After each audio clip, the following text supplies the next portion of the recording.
गीता 18 के श्लोक नंबर 62 में भगवान स्वयं कह रहे हैं कि अर्जुन उस परमेश्वर की शरण में जा जिसकी कृपा से परम शांति व शाश्वत स्थान अर्थात सतलोक को प्राप्त होगा। वो परमेश्वर कौन है, कहाँ है, कैसा है, जानने के लिए कृपया अवश्य सुनिए जगत गुरु तत्वदर्शी संत रामपाल जी महाराज के अमृत वचन। तो उसके लिए फिर कहा कि बारी गौ शब्द के तीरम, वचन के तीर से मार दी। और ऐसे होते मोहम्मद पीरम, वो मोहम्मद पीर ऐसे थे। और शब्द फेर जवाई अंसा राख्या गोसत नहीं बाखा, ऐसे पीर मोहम्मद भाई। अब परमात्मा देख अब पे तो सारा काम करे और फिर उसको शाबाशी दे रहे हैं। अरे हजरत मोहम्मद तो ऐसे महापुरुष थे, उन्होंने वचन से गाय मारी थी और वचन से जीवित कर दी। मांस नहीं खाया उन्होंने, जीव की रक्षा करी, और तुम मांस खाते हो उनकी आड़ में। तो उसके लिए कहते हैं वो पैगंबर पाक पुरुष थे, साहिब के अब्दाली, वो महापुरुष थे, पवित्र आत्माएं थी। तुम उनके जब में ये पाप करते हो खुद और नाम लेते हो उनका। नबी मोहम्मद नमस्कार है, राम रसूल कहाया। वो तो आदरणीय महात्मा थे, महापुरुष थे और परमात्मा के नबी कहलाए। और 1,80,000 को सौगंध, उन कसम है, उन 1,80,000 मुसलमान बने थे जो उनके सीधे शेष थे। उन्होंने कर चलाया, उन्होंने ये जुल्म नहीं किया जो तुमने शुरुआत कर रखी है। और कहते हैं अर्श को उस पर अल्लाह तकत है, खालिक बिन नहीं खाली। और वो पैगंबर पाक पुरुष थे, साहिब के अब्दाली, वो तो पवित्र आत्माएं थी, उस परमात्मा की कृपा पात्र थे। तो इस प्रकार परमात्मा ये कहना चाहते हैं कि ज्ञान से ही हम वहां ले जाएंगे। अब जैसे हजरत मोहम्मद को ले गए, वो दृढ़ नहीं थे, अच्छी आत्मा अवश्य थी, मिले भगवान सब अवश्य, लेकिन वहां नहीं रहे। और ये देख कौड़ कहानी बिगड़ गई उसके बाद यहाँ पर। तो इस प्रकार इस ज्ञान से ही हम सतलोक जाएंगे, क्योंकि हमें ये दृढ़ विश्वास होगा कि जो ये ज्ञान दिया जा रहा है ये ओनली इस दास का नहीं और केवल एक बनावटी इतिहास का नहीं, ये स्वयं गॉड गिवन परमात्मा ने आकर बताया और फिर अपने गवाह बनाए, सतलोक ले जाकर वापस छोड़ा उनको।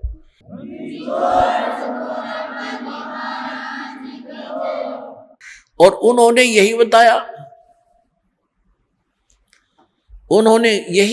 क्या बताया? मन तू चल रे सुख के सागर, जहां शब्द सिंधु रत्नागर। आदरणीय गरीबदास साहिब जी को परमात्मा सचखंड लेकर गए थे और फिर उनको वापस छोड़ा था, अपना गवाह बनाया था, उनको समझाया था, बेटा ये काल के जाल में फंसे हुए हैं आपके सभी भाई बहन, और इनको समझाना है, ये ज्ञान मैंने तुझे दिया है, इसको प्रमाणित करके जाना। अब गरीबदास साहिब जी की वाणी अभी 150-200 वर्ष पहले लिखी गई, 250 वर्ष पहले, और दास उसी गरीबदास जी के पंथ से ही आगे आया है। और दास खूब परिचित है। परमात्मा ने ऐसी सख्त हिदायत दे रखी थी गरीबदास जी को, और गरीबदास जी ने आगे फिर ऐसी सख्ती से काम लिया कि इस वाणी में अगर किसी ने फेर बदल किया तो उसकी वो खैर नहीं रहेगी। ये दास देखा करता था कि गरीबदास ही संत महात्मा होते थे, ग्रंथ साहब में बहुत कुछ ऐसी बातें लिखी थी, वो चाहते थे किसी ने इसमें संशोधन कर दे थोड़ा सा। तो एक ने कोशिश की थी, उसको अधरंग मार गया संत को, आजीवन दुखी रहा। तो सब ने ये मान लिया कि जो इसके अंदर लिखा है परमात्मा का आदेश है, गरीबदास जी नाराज हो जाएंगे, इसको चेंज नहीं करना, ना तो ये भी बिगाड़ देते स्वरूप इस वाणी का। और इतनी ये प्रकाश में आई नहीं, इतनी पॉपुलर नहीं हुई। दास भी 37 वर्ष का हो गया था जब तक मैंने गरीबदास के नाम का पता नहीं था। जब 37 साल की उम्र में ये नाम प्राप्त हुआ सन 1988 में, तब गरीबदास नाम सुना था। और फिर वह जाने लगे, जब वाणी सुनी थी या पढ़ने में आवे नहीं, इस प्रकार की अमरवाणी हमने कभी देखी ना, हमने तो हनुमान चालीसे पढ़े थे, ये सारी और तरह की वाणी। और उसमें जब ये बताने लगे जिसमें कुछ ऐसी बातें हैं परमात्मा जैसे अपने बच्चों को धमका देता है सभी पंथों और ग्रंथों वालों अन्यों को, ऐसी वाणी भी लिखी है। तो फिर किसी ने बताया कि भाई ये ऐसी ऐसी वाणी में सुधार करना चाहिए, तो वो दूसरा महात्मा कह रहा था इसमें छेड़ मत देना। एक दो ने ऐसे किया था, वो ऐसे ऐसे बहुत दुखी हो गए थे। मालिक ने जो बोल रखी है वाणी में परिवर्तन नहीं होना चाहिए। तो इस दृष्टिकोण से इसमें बिगाड़ नहीं हो पाया, ये एज इट इज मिल गई हमने। परमात्मा ने इसका दोबारा इसलिए दिया था क्योंकि कबीर सागर में इन काल के दूतों ने गड़बड़ कर दी थी। उस अक्षति को पूर्ति करने के लिए गरीबदास जी के माध्यम से अपनी वाणी का, उस यथार्थ ज्ञान का पुनः प्रकाश करवा दिया। अब क्या बताते हैं, हमने अपने को ये विश्वास हो जाना कि सतलोक क्या वस्तु है, तो वहां की रुचि इतनी दृढ़ बन जाएगी आपकी, आप सपने में भी यहां की किसी वस्तु को सोच नहीं सकते। इस ज्ञान से होगा। जैसा भी ये नकली पंथ ये बताते रहे, सतलोक के गुण गाते रहे, सचखंड सतलोक कहते रहे, सतपुरुष भी याद था इनके, लेकिन इनको ये नहीं मालूम सतनाम क्या है, सतपुरुष कौन है, सतनाम क्या है, सतलोक क्या है, सार शब्द क्या है। वही सतपुरुष, वही सतनाम, वही सार शब्द, वही सार नाम है, और वही सतनाम, वही सार शब्द कोई इनका। और सतलोक में कुछ नहीं, वहां प्रकाश ही प्रकाश है, चेतन ही चेतन है। आत्मा उसमें जाकर ऐसे मिल जाती है जैसे बूंद समुद्र में। ये तो इनका ज्ञान। और फिर समाधान पांचों नाम काल के जाप करो, यो इनका समाधान। अर्जाम सतलोक ये फूटे भाग तरे, टिकट तल कटवारे लोग कलबस की। और जाना था हमने 7 समुद्रों पार, जहाज की टिकट चाहिए थी, वह उनके पास नहीं। और बात करें होगे हम जाएंगे दूसरे देश में, यानी दूसरे देश से स्वदेश आना हो, टिकट तय ले रखी लोकल बस की, और बताओ इन के जहाज की सतलोक हिंदुस्तान आवांगे, तो वो जहाज की टिकट तो अलग से होती है, वो लोकल बस की टिकट से अलग होती है। तो ये सतनाम जो है ये यहाँ से सतलोक जान की टिकट है। और सारनाम फिर इस पर दुर का पंच लग जाएगा, ले बात बन गई, फिर वहीं पहुंचेंगे हम सतलोक में। तो वहां ऐसी सृष्टि है जो यहाँ तो काल ने डुप्लीकेट बनवा रखा है, सारा मटेरियल नकली, 5 तत्व 3 गुण से। ये नाशवान है सारा कुछ, यहाँ के सब भगवान, इनके देवता कृत्रिम, ये सब नाशवान है। और वहां सतलोक के अंदर अभी परमात्मा ने अभी ज्ञान सुनाते हैं, जैसा कि श्रीमद् भगवद गीता अध्याय नंबर 7 के श्लोक 29 में कहा है कि तत्ब्रह्म को जानकर और सारे अध्यात्म ज्ञान से परिचित, सभी कर्मों से परिचित प्राणी केवल जरा और मरण से, जरा माने वृद्ध अवस्था बुढ़ापा, मरण माने मृत्यु से छूटने का प्रयत्न करते हैं, वे उस तत्ब्रह्म को जानते हैं। तत्ब्रह्म के विषय में अर्जुन ने 8वें अध्याय के प्रथम श्लोक में पूछा कि किम तत्ब्रह्म, वो तत्ब्रह्म कौन है, वो भगवान कौन है जिसको जानने के पश्चात प्राणी केवल जरा और मरण से छूटने का, बुढ़ापे और मृत्यु से छूटने का ही प्रयत्न करता है। 8वें अध्याय के 3रे श्लोक में गीता जी में गीता ज्ञानदाता ने कहा वो परम अक्षर ब्रह्म है, यानी गीता ज्ञानदाता से अन्य है, और वो वास्तव में अविनाशी परमात्मा है। गीता जी अध्याय नंबर 15 के श्लोक नंबर 17 में कहा है कि उत्तम पुरुषत्व अन्य परमात्मा इति उदारते, यह लोक धर्म अविश्य विवर्ती अवैश्वर है, वो अविनाशी परमात्मा है। और बाकी ये सभी नाशवान है। गीता ज्ञानदाता स्वयं कहता, अर्जुन तेरे और मेरे बहुत जन्म हो चुके हैं। गीता जी अध्याय नंबर 4 के श्लोक नंबर 5 और 9 में, गीता जी अध्याय नंबर 2 के श्लोक 12 में, गीता अध्याय नंबर 10 के श्लोक नंबर 2 में ये स्पष्ट किया गीता ज्ञानदाता ने कि अर्जुन तेरे और मेरे बहुत जन्म हो चुके हैं, तू नहीं जानता मैं जानता हूं। तो गीता ज्ञानदाता नाशवान। और गीता अध्याय नंबर 15 के श्लोक नंबर 16 और 17 में 2 पुरुष बताए हैं, वो दोनों नाशवान, सर पुरुष और अक्षर पुरुष। क्योंकि उसमें स्पष्ट किया है कि ये और इनके अंतर्गत जितने प्राणी हैं सब स्थूल, इनका नाशवान है। जीवात्मा तो किसी की मरती नहीं। इसलिए 15वें अध्याय के 17वें श्लोक में कहा कि उत्तम पुरुष तो अन्य है परमात्मा इति उदाहरते, जिसे परमात्मा कह सकते हैं वो है परमात्मा, श्रेष्ठ आत्मा। श्रेष्ठ आत्मा वो होती है जो कभी दुख नहीं दे केवल सुख सुख देता है। और जहाँ गेला टांग काटे और मौत करे और बढ़िया मोहन भोजन खिलावे, यहाँ काजू किशमिश, तो श्रेष्ठ आत्मा थोड़ा हुआ। ये सब कुछ भी खिलावे और लेकिन दुख ना दे, ना मृत्यु हो, वो है श्रेष्ठ आत्मा, वो परमात्मा है, वो हमारा प्रभु है, परमेश्वर है। और यह लोक तरम अविश्य विवृत्ति, अविश्य मन प्रवेश करके, अवैश्वर है, वो अविनाशी परमात्मा है। तो यहाँ क्या बताया है, और वो सतलोक में रहता है। गीता जी अध्याय नंबर 18 के श्लोक नंबर 62 में कहा कि अर्जुन तू सर्वभाव से उस परमेश्वर की शरण में जा, उस परमेश्वर की कृपा से ही तू परम शांति को और सनातन परम धाम को प्राप्त होगा। शाश्वत स्थान, कभी नाश ना होने वाला स्थान, और वहां जाकर परम शांति होगी। अब क्या बताया है, जैसे इन महापुरुषों ने भी यही बताया कि सचखंड में ये सुख है, सचखंड में ऐसा सुख है, सतलोक में ऐसी सुविधाएं हैं, वहां चलेंगे बिल्कुल ऐसे ही सृष्टि होगी, लेकिन मृत्यु कभी नहीं होगी।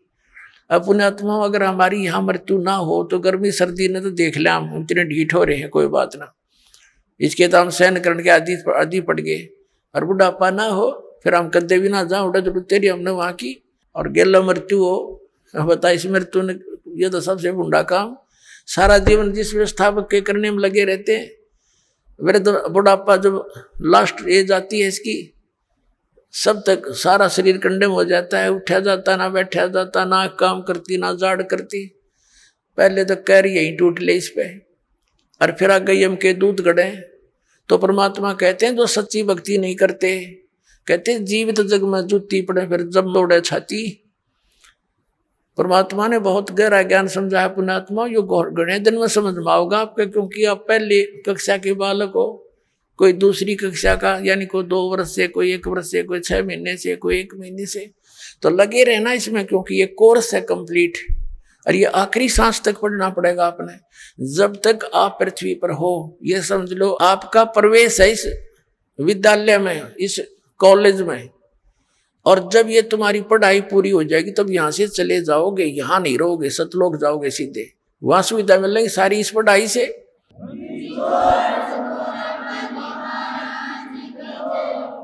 जैसे बच्चा कॉलेज स्कूल पढ़ता है तो उस पढ़ाई का फल उसको वहां कॉलेज में नहीं मिलता, वहां को अगर कोई बकवाद करता है तो वो अपना जीवन नष्ट करता है, वहां सुविधा ले रहा है, पिक्चर देखे, अच्छे खाना खावर, दारू दूरू शराब पीवर, पढ़ा नहीं।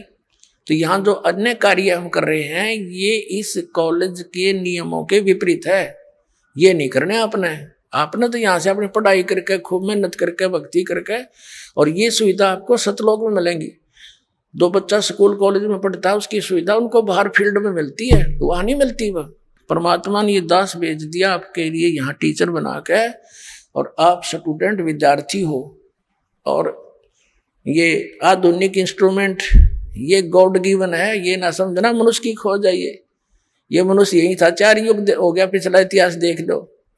एक रेडू में बुग्गी जितना स्थान होता था, और उसमें 6 खच्चर जोड़ के घोड़े और घसीटे फिरा करते ये मानव।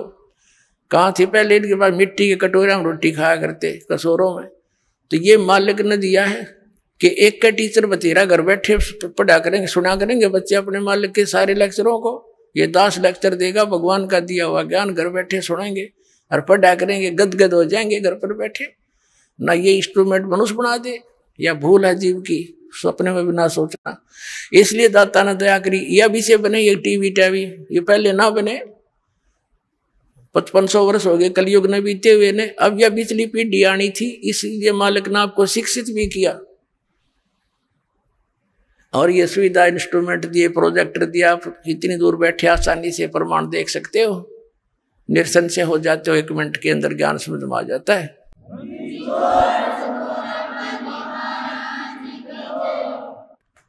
अब वो सतलोक कितना सुखदाई है। मन तू चल रे सुख के सागर, सुख सागर किसे कहते हैं? जहां दुख नाम की चीज ना हो, केवल सुख ही सुख हो। जैसे समुद्र में समुद्री जहाज 200 किलोमीटर चला जाता है, आज इधर उधर देखते हैं तो कोई वस्तु जल के अतिरिक्त दिखाई नहीं देती। जहां देखे वहां जल ही जल, जल ही जल, जल ही जल दिखाई देता है। इसी प्रकार सतलोक के अंदर बताया परमात्मा के ने, और साथ में उन महापुरुषों ने जिनको वो लेकर गए थे, गवाह बनाए, प्रत्यक्ष दृष्टा बनाए, उन्होंने बताया कि वो सुख सागर है। वहां कोई दुख नाम की वस्तु नहीं, कहीं पर भी शंखों लहर मेहर की उपजे और कहर नहीं जा कोई, दास गरीब अचल अविनाशी और सुख का सागर सोई। अब क्या बताते हैं गरीबदास साहिब जी? परमात्मा के प्रत्यक्ष दृष्टा, भगवान को देखकर, वहां के स्थान को देखकर। जैसे पुण्यात्माओं दास के साथ तो बहुत बार बनी है ये कहानी।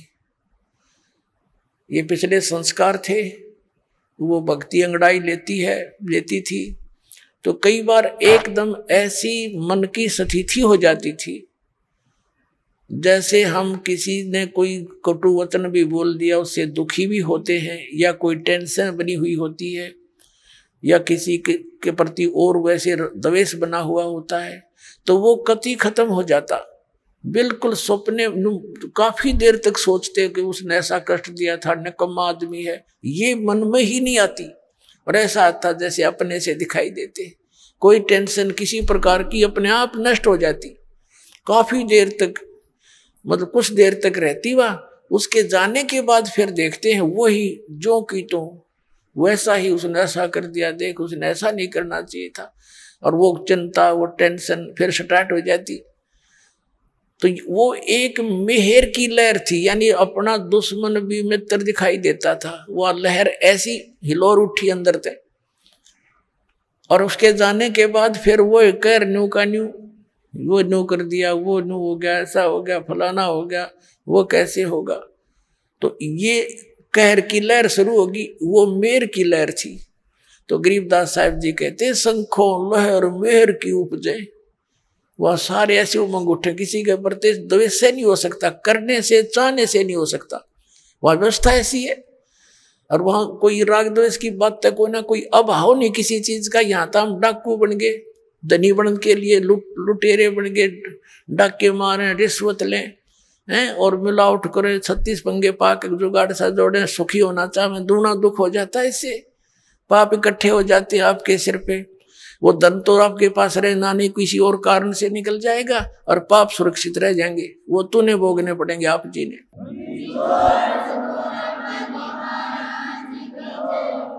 अब परमात्मा क्या बताते हैं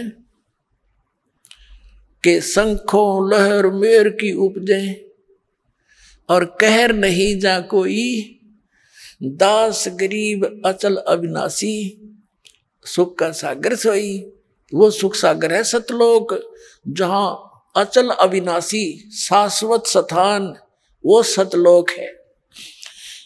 और फिर क्या बताते हैं, जब तक आप सतलोक में नहीं जाओगे, परम संत तुम्हें नहीं मिलेगा, तब तक आप यहाँ काल की व्यवस्था की जितनी भी पूजाएं साधनाएं वेदों तक की कर रहे हो, या वेदों या अन्य जो साधना इस तत्व ज्ञान के अतिरिक्त कर रहे हो, उनसे क्या प्रतिफल आपको मिलेगा।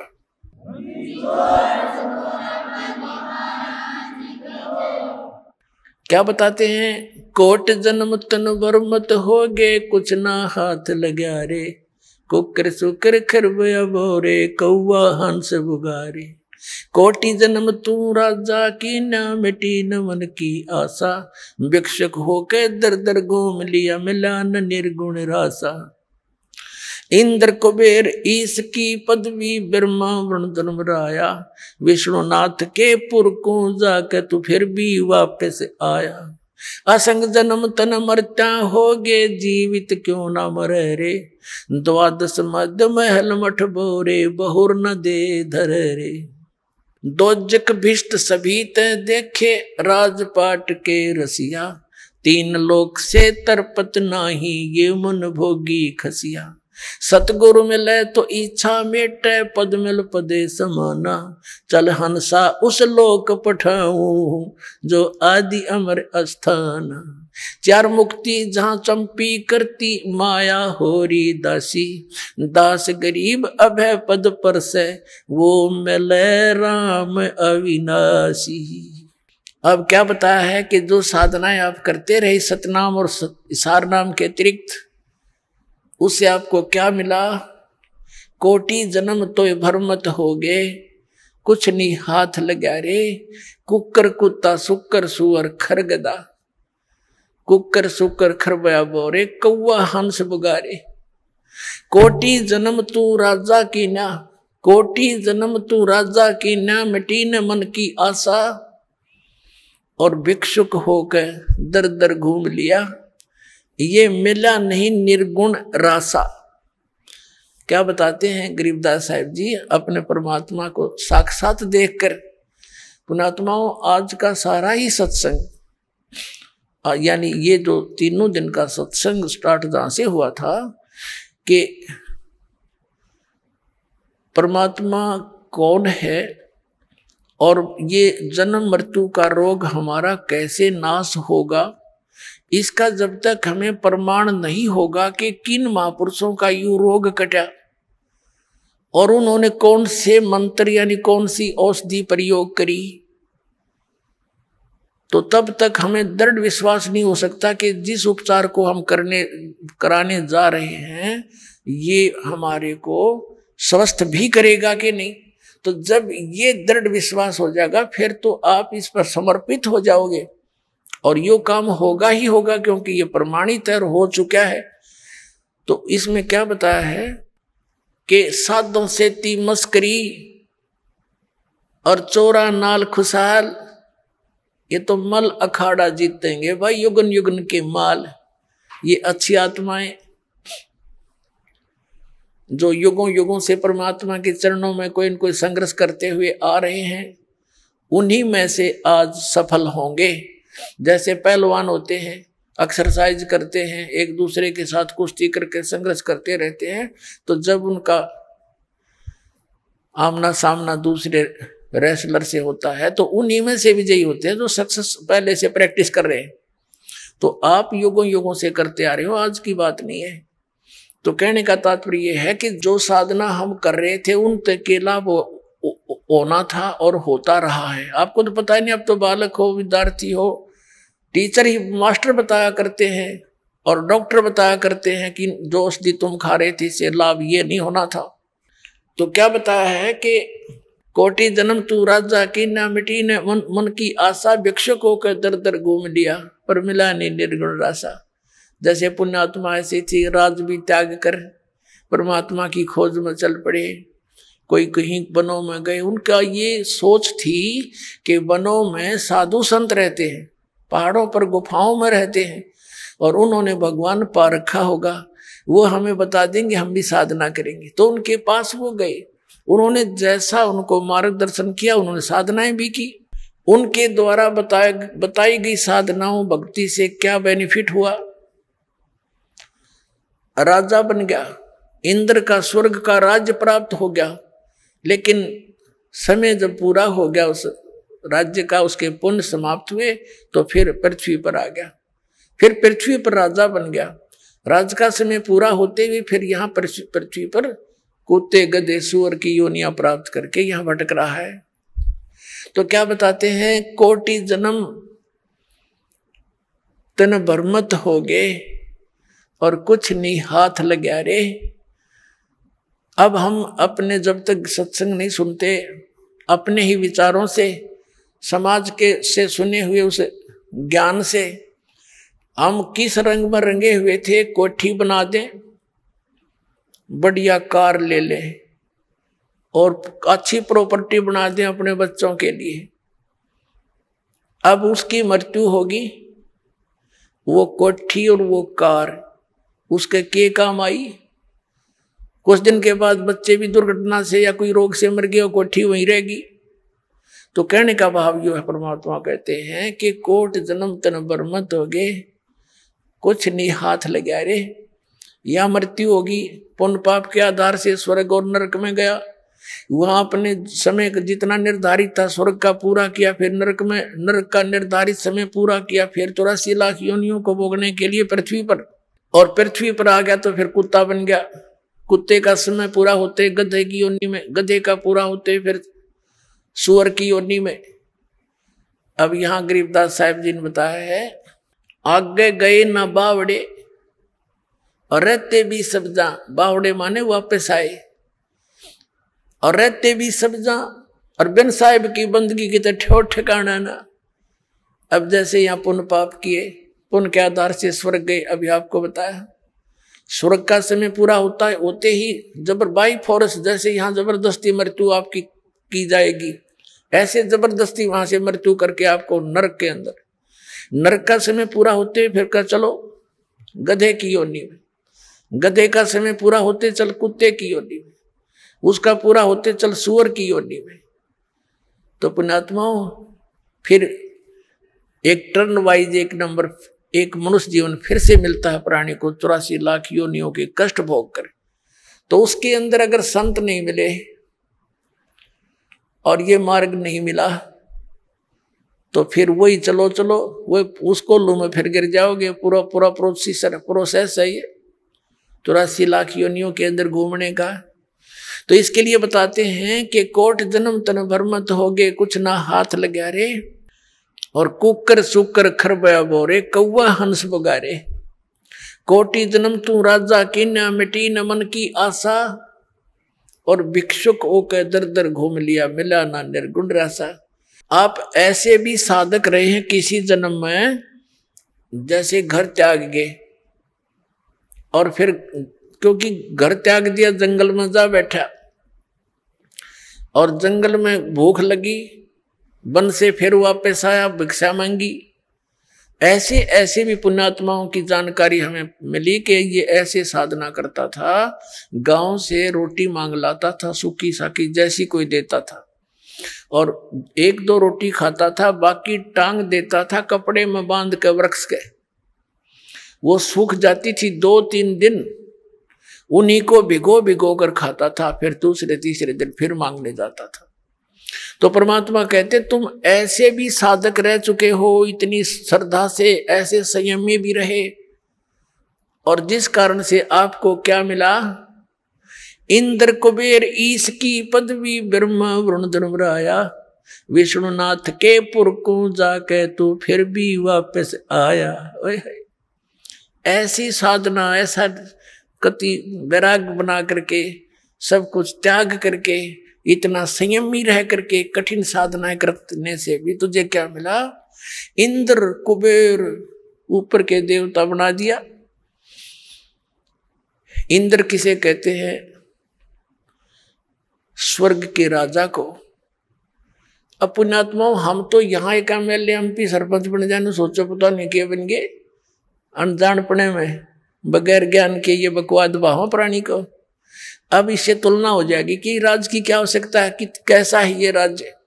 एक ये इंद्र कैसे बनता है, इसका या तो ये इतना पुण्य करे, धर्म यज्ञ करे, 100 मन देसी घी, एक मन में 40 किलो, 100 मन देसी घी एक बार की यज्ञ में लगावे, उसमें हवन भी हो, भंडारे भी हो। अब जैसे जिसमें 100 मन घी यानी 4000 किलोग्राम जैसे घी लगेगा, तो वहां अन्य खर्चा कितना होगा, आटे नमक मिर्च दाल का, तो वो तो गिनती है नहीं फिर। तो ऐसी 100 यज्ञ करे जिसमें 100 मन देसी घी प्रयोग हो, और उसके लिए कुछ कंडीशन है, टर्म एंड कंडीशंस है उसकी, कि ये अगर मर्यादा भंग होगी तो वो यज्ञ आपकी मान्य नहीं जाएगी, और 100 यज्ञों में से एक भी खंडित होगी तो नए सिरे करनी पड़ेगी। फिर उससे क्या मिलेगा, इंद्र की पदवी मिल जाएगी। इंद्र का यानी स्वर्ग का राजा इंद्र होता, जैसे प्रधानमंत्री मान लो भारत का राजा। तो इस प्रयत्न से, इस क्रिया से उसको इंद्र की पोस्ट मिलेगी, उस प्राणी को स्वर्ग का राजा बन जाएगा। अब उस स्वर्ग के अंदर तो आम व्यक्ति भी जाकर न सोचे मैं सुखी हो जाऊंगा, बोलेपन में अज्ञानता से। अब परमात्मा हमें क्या ज्ञान देना चाहते हैं? इस ज्ञान से आपको सतलोक की इच्छा जागृत होगी। अब क्या बताना चाहते हैं परमात्मा कि आप तो यहाँ छोटे से राज्य को प्राप्त करने की चेष्टा करते हो, और वो इंद्र का राज्य इतनी साधना करने से प्राप्त होगा। दूसरा उसका तरीका है इतना तप करे, तप से राज भी प्राप्त होता है, और फिर उसमें भी टर्म एंड कंडीशंस होती हैं। तो वर्तमान जो स्वर्ग का राजा होता है इंद्र, उसको एक और इंस्ट्रक्शन होती है कि तेरे शासन काल में यदि इंद्र की पदवी प्राप्त करने योग्य किसी ने क्रिया कर ली, उसको बीच से ही पद मुक्त, पद रहित कर दिया जाएगा, और उस आत्मा को उसके पद पर विराजमान कर दिया जाएगा। तो उसको चिंता बनी रहती है स्वर्ग के राजा को कि कोई पृथ्वी लोक पर इंद्र की पदवी प्राप्त करने योग्य कोई ये क्रिया ना कर ले। उनको खंडित करवाने का उसका सिर धड़कीबाजी लगाए रखता है। आप देख रहे हो यहाँ पर इस पृथ्वी के एक छोटे से एमएलए, एमपी, मंत्री, मुख्यमंत्री बनने के लिए ये के कितना उद्मस्तार देते हैं। आपको मालूम है राजनीति कितनी खतरनाक है, और वहां भी वही राजनीति, वो इतने घटिया स्तर के कर्म कर देता है इंद्र, सोच भी नहीं सकते। अपनी पत्नी को भी भेज देता है अपने स्वार्थ सिद्धि के लिए किसी गैर पुरुष के पास। तो खाक है ये राज्य, खाक है ये राजनीति। तो ऐसे एक मार्कंडे नाम के ऋषि बंगाल की खाड़ी में तपस्या कर रहे थे। इंद्र के हलकारे यानी उसने गुप्तचर छोड़ रखे होते हैं पृथ्वी पर, उनके देवता यहां गुप्त रूप में घूमते रहते हैं, और उनके ऐसे सूक्ष्म शरीर होते हैं। ये लंबी डिटेल बन जाएगी जब मैंने ये चैप्टर दूसरा शुरू कर दिया, क्योंकि आपने आज तक ज्ञान तो सुना ही नहीं है, उस अज्ञान को ज्ञान मान के ग्रहण कर रखा है। लेकिन सिंपल सा इतना ही कहेंगे कि उसके हलकारे गुप्तचर सीआईडी वाले घूमते रहते हैं, और उन्होंने पता लग गया कि ऐसे एक ऋषि मार्कंडे नाम के ऋषि बहुत समय से बैठे हैं, तपस्या कर रहे। इंद्र को चिंता बन गई कि कहीं तेरी गद्दी प्राप्त ना कर ले। उस तप को भंग कराने के लिए, साधना को डिस्टर्ब करने के लिए उसने एक उर्वशी भेजी। एक औरत आई खूबसूरत, और उसने उस ऋषि के सामने थोड़ी सी दूरी पर डांस करना शुरू कर दिया, नाचना शुरू कर दिया। और वहां का एक सिद्धि से वहां का वातावरण ऐसा बना दिया जैसे ना गर्मी ना सर्दी, और सुगंध उठ रही हो जानो चारों तरफ से, ऐसे जानो ऐसा बड़े मनमोहक वातावरण बना दिया। अब वो नाच रही है, मार्कंडे ऋषि आधी आंखें खुली हैं, आधी बंद हैं। जब उसने सारे डांस कर लिए, अंत में वो निवस्त्र होगी। तब मार्कंडे ऋषि बोले, हे बेटी, हे माई, हे बहन, आप यहाँ किस वास्ते आई? तब उर्वशी ने कपड़े पहनते हुए कहा कि हे ऋषि, मेरे स्वरूप को देखकर यहाँ अन्य इस बनखंड के, इस वन के, डिवीजन के, इस टुकड़े के जितने ऋषि महर्षि थे उनके वो तो डामाडोल हो गए, और छोड़कर इस तपने खड़े होकर लागे देखने मेरे को। लेकिन ना जाने आपकी समाधि कहाँ गई हुई थी, ये आप जानो, आप डगमग नहीं हुए। तब मार्कंडे ऋषि ने बताया कि मेरी जो समाधि थी, समाधि क्या होती है कि यहाँ बैठे वो अपनी दूरबीन से, अंदर की आंखों से, ये अपनी अपनी भक्ति से रेंज घटती बढ़ती रहती है। वो कह रहा कि मैं ब्रह्मलोक में मैं डांस देख रहा था, और वहां नाचने वाली औरतों की तेरे जैसी तो 7-7 नौकरानी थी, तो तेरे डांस ने के देखूं मैं, तो तेरे से इतनी सुंदर थी वो, जिनकी तेरे जैसी तो नौकरानियां थी, वहां मैं समाधि लगा रहा था। अब पुण्यात्माओं, ये तत्व ज्ञान है, इससे दूध और पानी छनेगा, अलग अलग हो जाएगा। एक तरफ तो ये है कि मार्कंडेय ऋषि ने अपनी साधना को सर्वोच्च मान रखा था। तो उर्वशी कहने लगी कि महाराज आप एक बार इंद्रलोक में चलो।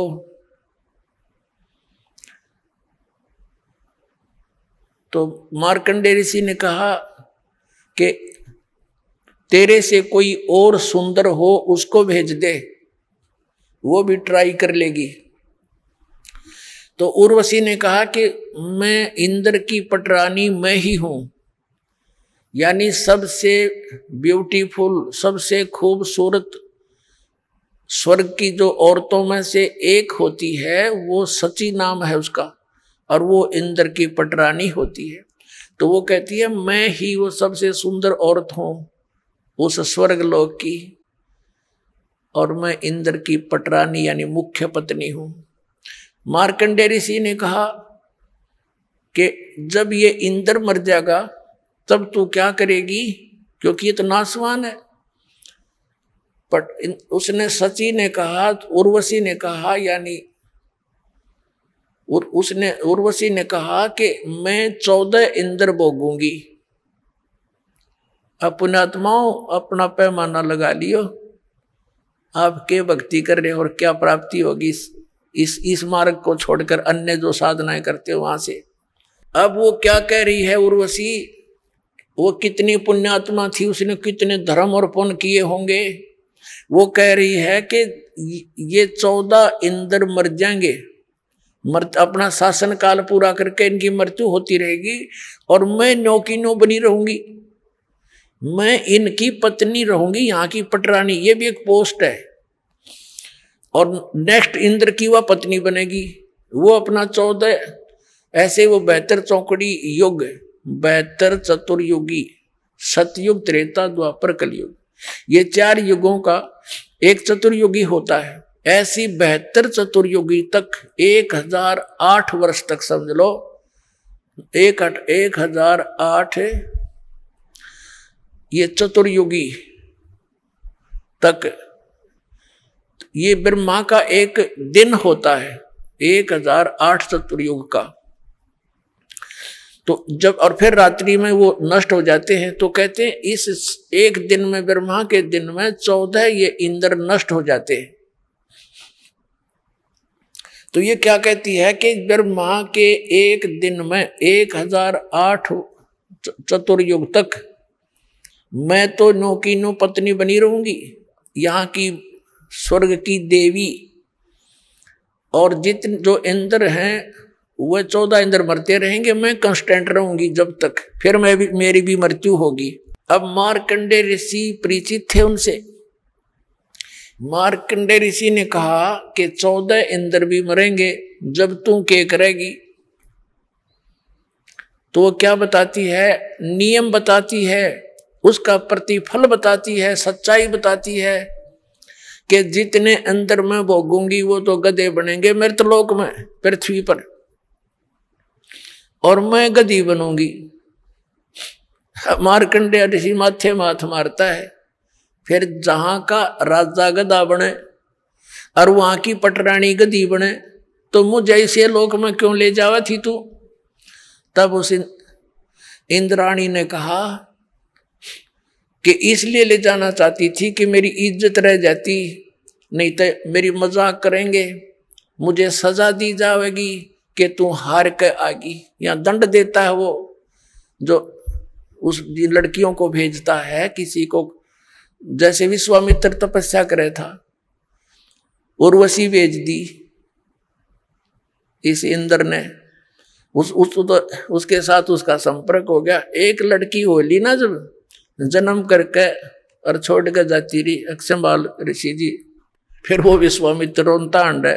तो ऐसी स्थिति है इनकी।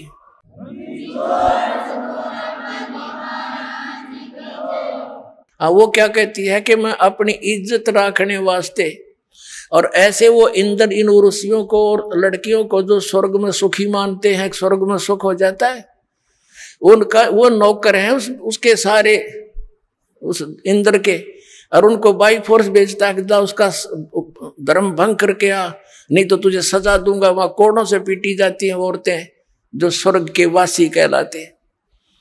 इस डर के मारे वो कह रही है कि मुझे दुआगन करेंगे, सजा दी जाएगी, आप एक बार चल पड़ो।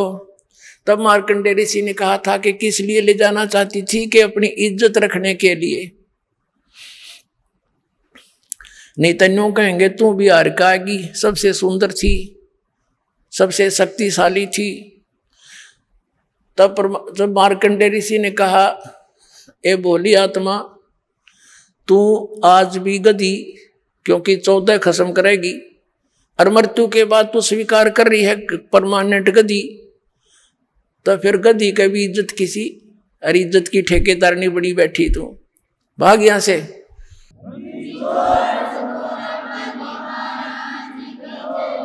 फिर क्या हुआ कि इंद्र आ गया वहां पर, स्वर्ग का राजा आ गया और कहने लगा, हे बंदनिवाज,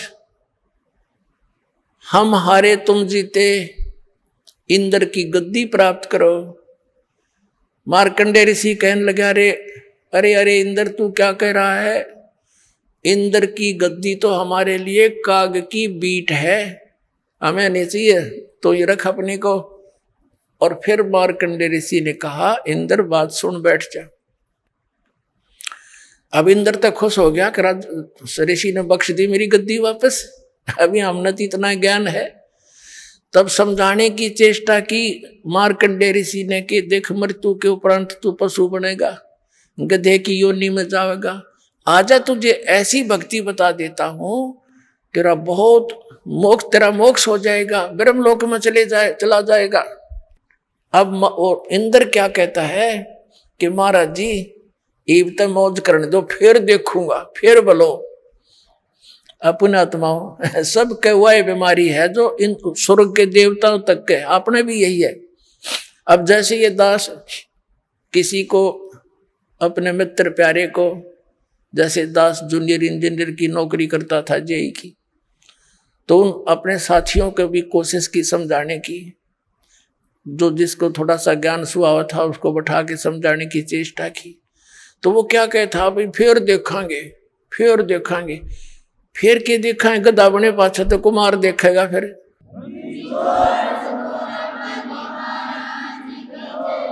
ढाई मन का बोरा कमर पर और लाठी लगेगी गट्टियां पे, देखना अब देख, संतों के विचार सुन और बुराई छोड़ भक्ति कर, देखना तो अब फिर क्या देखेंगे। वास्तविकता ये होती है कि कोई तो गुटी सुटी लावे, 2 पैसे का ब्यों तो दे, बकवाद शुरू करता है ये प्राणी। 2 पैसे माया अधिक हुई ना, और ये नरक में जाने की टिकट बनी ना, तुरंत बन जाती है। तो उनका किसी पे गुटी ना छूटे, किसी पे रिश्वत ना छूटे, और कोई 100 बुराइयों में ग्रस्त हो जाता प्राणी, तो वो इस कारण से यूं कहता फिर देखेंगे। और फिर कुछ एक यहां तक कह देते थे, किसने देखी है, देखी जाएगी।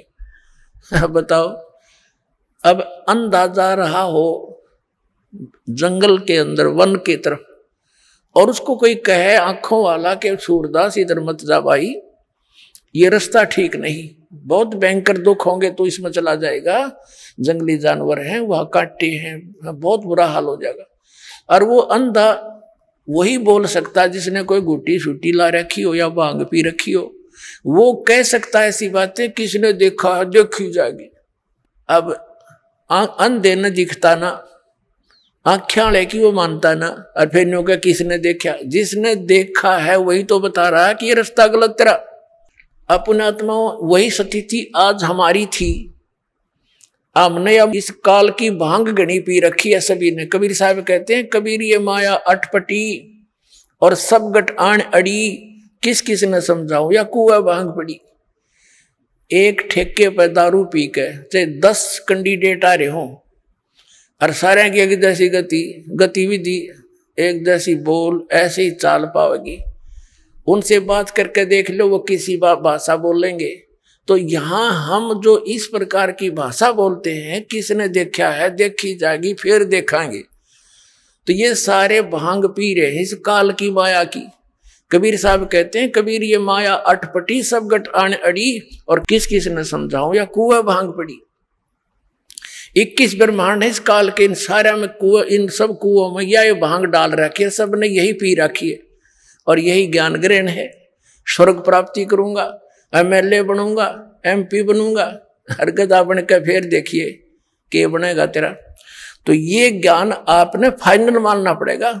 ये कोई डूम बाट के गीत नहीं है क्यों किसी कभी सर ने गा दिए 2 रोटी के रोले में, नहीं। ये समर्थ की आई हुई बताए हुए ज्ञान है, ये फाइनल समझ लेना।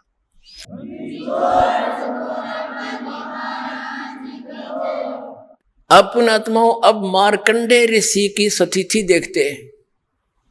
अब ये तत्व ज्ञान है और ये दास परमात्मा ने इस मार्ग का मास्टर बना दिया। अब दास चाहता है कि आपको भी ये ज्ञान दूं, आप भी खुद दृढ़ हो और अन्य को भी समझाने की चेष्टा करो, या नाम दिलाओ ला करके। अब जैसे ये कहते हैं ना समाधि लगाओ, और हम ये भी सुना करते थे हजारों हजारों वर्ष तक महापुरुष समाधिस्थ रहते थे।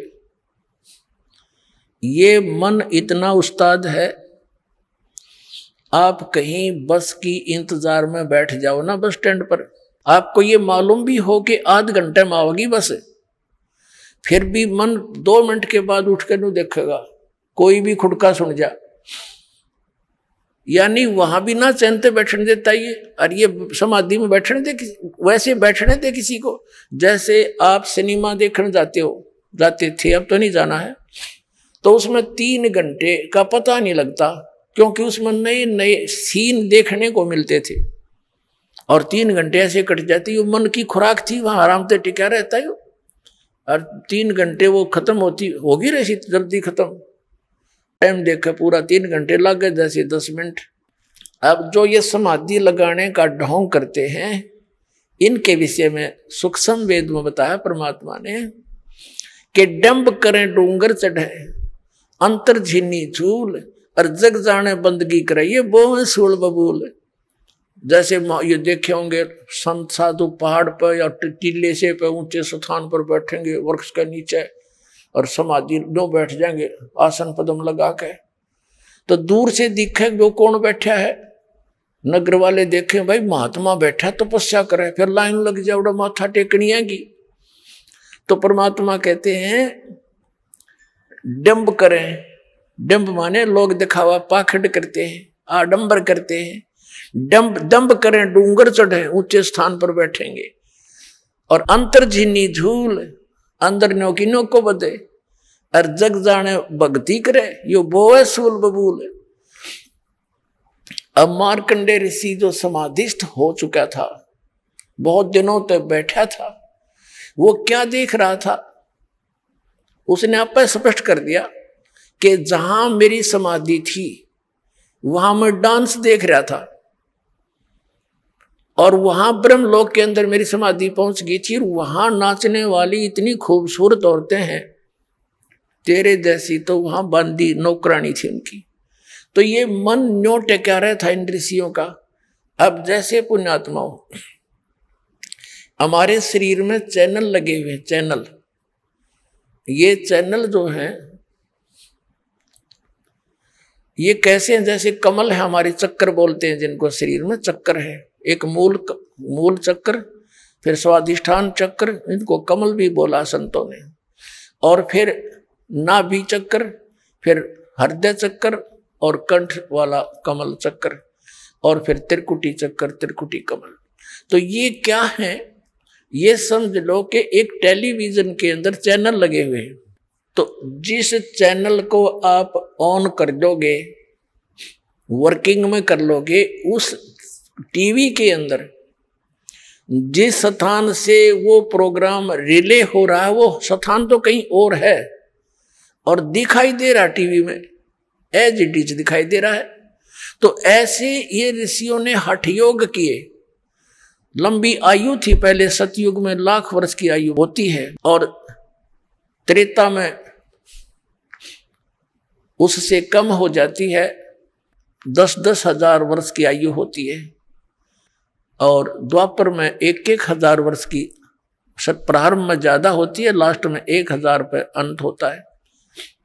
और कलयुग के अंदर ये आपकी लास्ट में 20 वर्ष की आयु रह जाएगी और शुरुआत इसकी ऐसे ही कई सैकड़ों वर्षों से हुई है। अब क्या हुआ, वो क्या देख रहा था, उसका चैनल ऑन हो गया। आइए अब हम उन श्रद्धालुओं के अनुभव जानते हैं जो जगत गुरु तत्वदर्शी संत रामपाल जी महाराज जी से दीक्षा प्राप्त कर चुके हैं तथा उनके द्वारा बताए गए भक्ति मार्ग पर चल रहे हैं। नमस्कार जी। सत साहेब। कहाँ से आए हैं आप? लुधियाना। क्या नाम है आपका? नीता। संत रामपाल जी महाराज से नाम दीक्षा आपने कब ली? 4 जुलाई 2014। संत रामपाल जी महाराज से नाम दीक्षा लेने से पहले क्या आप कोई भक्ति साधना भी करती थी? सर मैं राधा स्वामी पंथ से जुड़ी हुई थी। आपने कितने साल तक राधा स्वामी पंथ में भक्ति की? नाम दीक्षा तो सर मैंने ली 1997 में। उस वक्त जब मैंने ली ना 1997 में, तो जैसे मैंने 1997 में नाम दीक्षा ली, तो जैसे जिस परिवार से मैं जुड़ी थी वो ससुराल वाले वो भी सब कट्टर राधा स्वामी थे एकदम। जो मेरे हस्बैंड थे उन्होंने तो कभी ये नॉनवेज वगैरह टच भी नहीं किया था, मगर उनमें क्रोध अहंकार इतना ज़्यादा था, बहुत ज़्यादा। तो 1997 में जैसे नाम दीक्षा ली, उसके बाद मैं घर आई, तो उसके बाद घर में इतना क्लेश हुआ कि 97 में नाम दीक्षा ली, 99 में मेरा डिवोर्स हो गया। इतना लड़ाई झगड़ा हुआ। उसके बाद फिर मेरा 3 साल केस चलता रहा। उसके बाद मैं अपने मायके चली गई, तो फिर 3 साल ऐसी लड़ाई झगड़े का केस चलता रहा। 99 में डिवोर्स हो गया। उसके बाद हम अलग से रहने लग गए। तो उसके बाद फिर मेरा विश्वास तो उस भक्ति से बिल्कुल ही उठ गया था। तो मैंने राधा स्वामी डेरे में चिट्ठियाँ भी डाली, तो वहाँ भी मैंने आपका नाम दीक्षा ली, तो भी मेरे से ऐसे क्यों होने लग गया ये सब। उसके बाद मेरे को विश्वास तो रहा नहीं, उस ना मैंने वो भक्ति की। उसके बाद फिर दोबारा जब मैंने अपना घर बनाया, तो वहाँ पे हमारे ही कॉलोनी में ना राधा स्वामी सेंटर नया खुला। तो मैं सभी किसी को पहले बताती नहीं थी कि भाई मैं राधा स्वामी पंथ से जुड़ी हुई हूँ। तो फिर मैं जब सेंटर खुला ना, तो फिर मैंने बता दिया कि मैं भी इसी पंथ से जुड़ी हुई हूँ इतने साल से। तो कोई मेरी बात का यकीन ही नहीं कर रहा था। वो कह रहे तुम मंत्र सुनाओ, तो मैंने बता दिया। वो कह रही हाँ भाई बात तो सही है, भाई यही मंत्र है। उसके बाद मेरी सहेलियां जो सब थी वो मेरे को ऐसे ही ले गई, चल तू नया सेंटर बन रहा है उसमें सेवा कर, सब बाबा जी सब कुछ ठीक करेंगे, ठीक है। तो फिर मैं उस सेंटर में जाने लगी। जैसे उस सेंटर में जाने लगी तो मैंने देखा थोड़ा भाव, फिर मेरे अंदर भी वैसे ही भक्ति, फिर मैं वो साधना करने लग गई। वो जैसे बैठकर करते हैं 2.5 घंटे, वैसे बैठ के मैं भी वो साधना करने लग गई।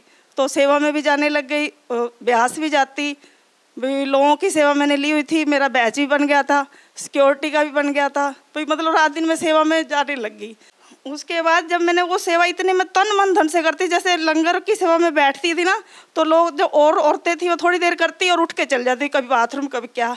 और मैं जब तक जितनी देर सेवा चलती उतनी देर ही मैं उसको एकदम तन मन से उस सेवा को करती, विश्वास से।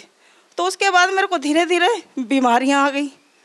थायराइड हो गया मेरे को, यूरिक एसिड, मेरे से कोई घर का काम ना हो, झाड़ू पोछा कुछ ना लगे, शरीर इतना भारा हो गया, दवाइयाँ इतनी सारी हो गई, बस ऐसी बीमारियां लगने लग गई मेरे को।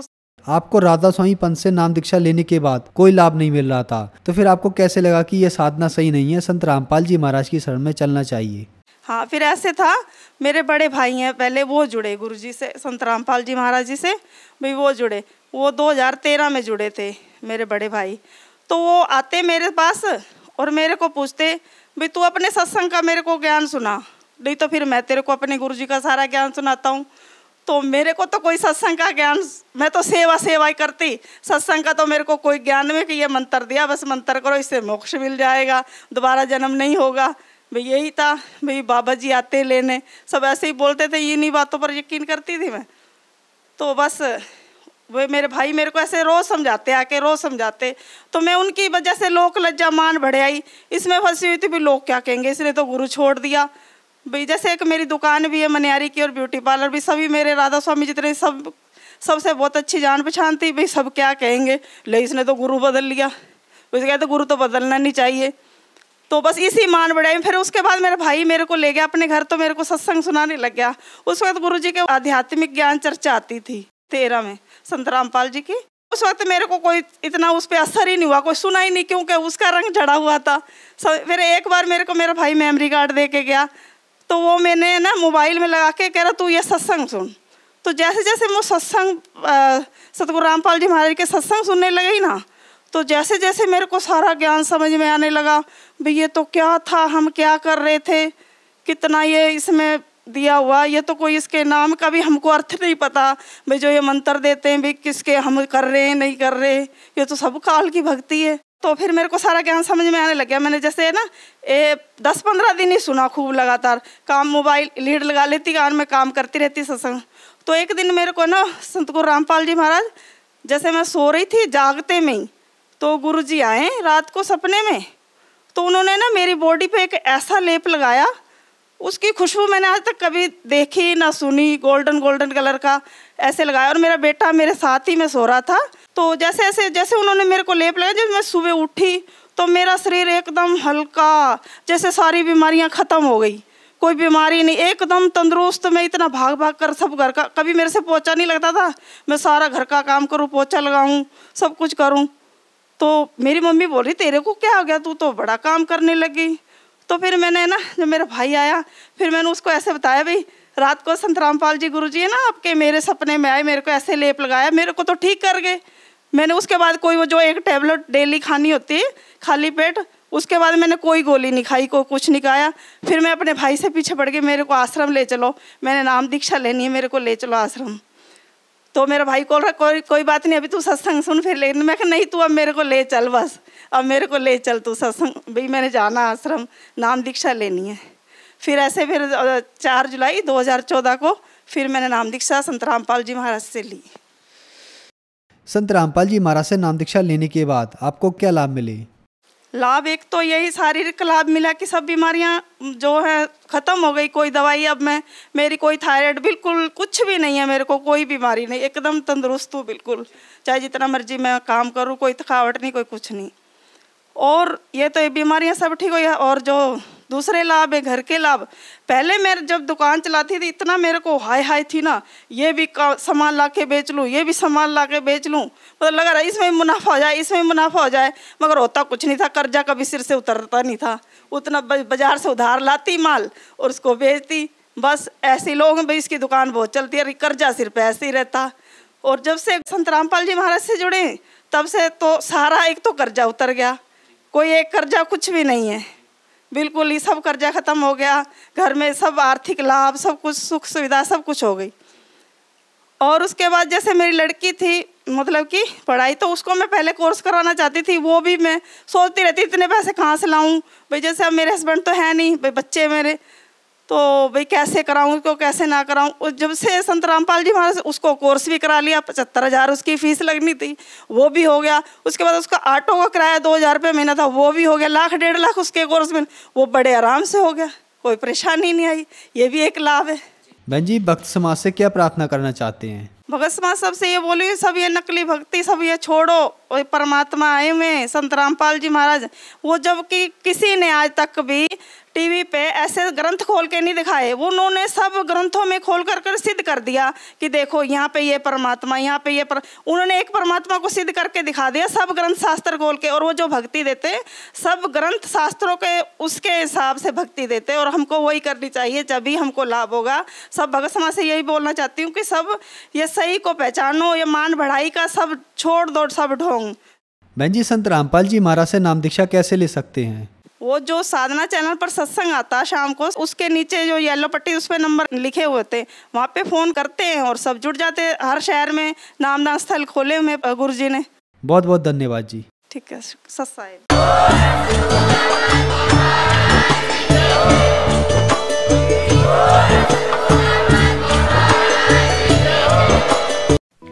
आप सुन रहे थे जगत गुरु तत्वदर्शी संत रामपाल जी महाराज के मंगल प्रवचन। अधिक जानकारी के लिए संपर्क करें।